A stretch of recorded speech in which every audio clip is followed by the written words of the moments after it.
Hello guys, আসসালামু আলাইকুম। আমি চলে আসলাম নতুন রিয়াকশন ভিডিও। আজকে আমি কথা বলবো শাকিব খানের তুফান মুভির টিজ। তা আসলে সবার করা হয়ে গেছে, তা আমি অনেক লেটে আইছি, বুঝতে পারছি। কিন্তু যে আসলে সময় ছিল না, অনেক টাইম পাচ্ছিলাম না, কাজের অনেক চাপ ছিল আমার। আর আমিও লাস্ট আমার ব্লগিং ভিডিওতে আমি বলছিলাম যে আসলে আমি নেক্সট টাইমেতে আমি আসলে রিয়াকশন ভিডিও বানাবো, যেরকম মুভি বা গানের নতুন কোনো কিছু আসলি।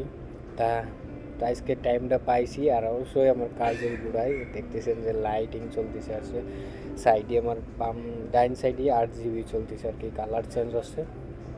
হ্যাঁ, ওকে, তাহলে আমরা বেশি কথা না বলি, আগে আমরা রিয়াকশন দিই, তারপরে আমরা পরবর্তীতে কথা বলবো। ওকে, তুফান।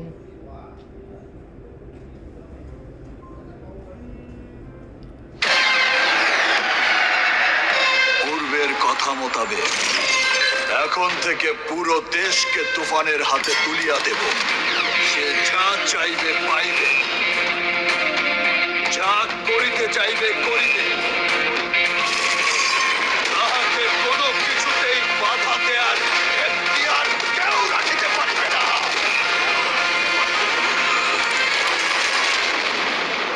আর এর ব্যত্যয় ঘটিলে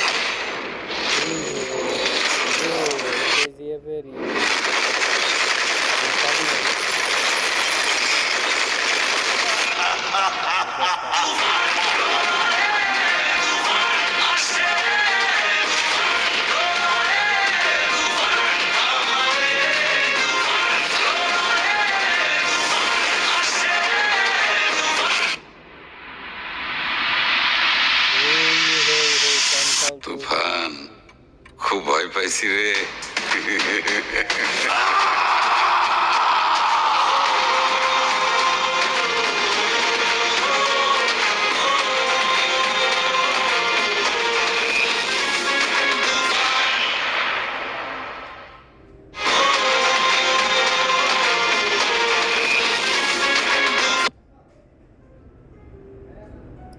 ওকে, এই ছিল তুফানের টিজারটা।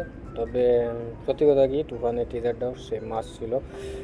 আর বাংলাদেশেই সর্বপ্রথম আমি মনে হচ্ছে দেখতেছি যে এত সুন্দর একটা টিজ, সেটা মানে কালার বলেন, মানে টিওপি জোয়ার তো যা আছে একদম মাস ছিল, একদম সেই ছিল। আর দেখতেও মনের ভিতর মনে হচ্ছে সেই একটা এনার্জি, মানে শাকিব খানের যে ডায়লগ ডেলিভারি, যে ভয়েসটা দিছে, যে আমার বেসিক্যালি যদি মন শুদ্ধ ভাষা, এটা আমাকে 90 দশকের সময় আসলে মনে হচ্ছে এটা শুদ্ধ ভাষা। তাই এটা অনেক ভারী ভারী ডায়লগ, খুব ভালো লাগছে আমার কাছে।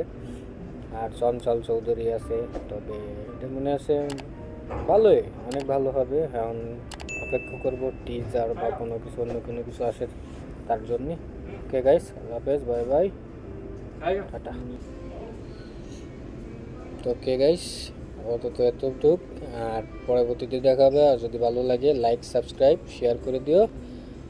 আর পরবর্তীতে আবার কোনো নতুন ভিডিওতে দেখা হবে। ওকে, আল্লাহ হাফেজ।